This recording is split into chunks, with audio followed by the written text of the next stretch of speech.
So I first fell in love with Patti LaBelle like in 1986, I think. She did a Thanksgiving special that year, and I was with all my friends in Houston.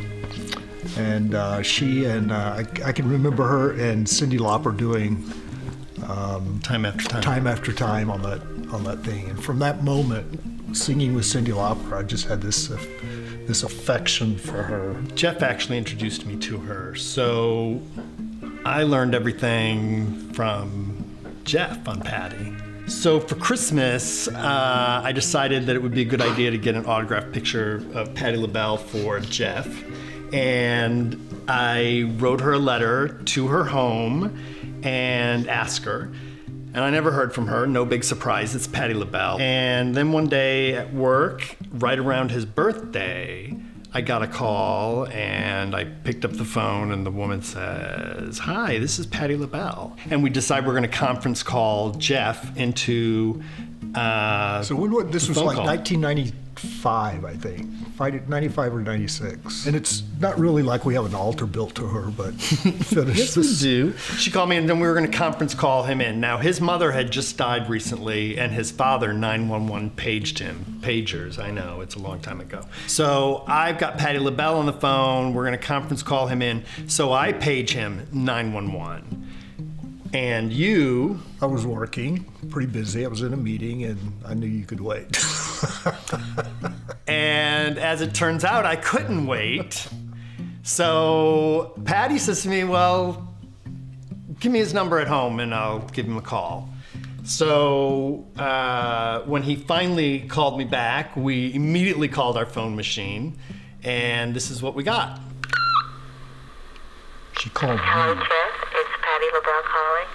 I just wanted to thank you for all of this love that you evidently have for me, and I appreciate it. I talked to Christopher, and we tried to call you, but you weren't in, so I said, "Well, call and leave you a message." So have a nice, nice, nice life, and thank you again. You are my friend. That's the best I can do right now. Bye.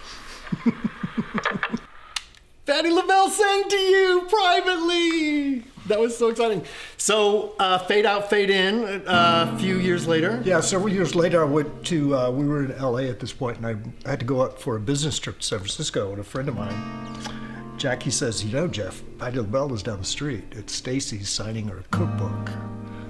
So I rearranged all my meetings, and I managed to be the very last one in line to get a signature on this cookbook. And I said, "Miss Patti, you might not remember this, but a few years ago, my partner sent you a note, and you called and sang on our answer machine, and she looked up at me from writing, and she said, 'You didn't answer that 911 page.' And I said, 'Yeah, I sure didn't.' So she certainly remembered the story. Well, what'd she tell you before you left? Oh, when I left, right. Yeah, as I was leaving, she said, always answer those 911 pages because you never know when Miss Patti might be calling." Well, we're still waiting, Patti. Oh, Patti, we love you though, no matter what. You are my friend. That's the best I can do right now. It's kind of the best you could ever do. Oh, well, I'm not really a singer, so. No shit.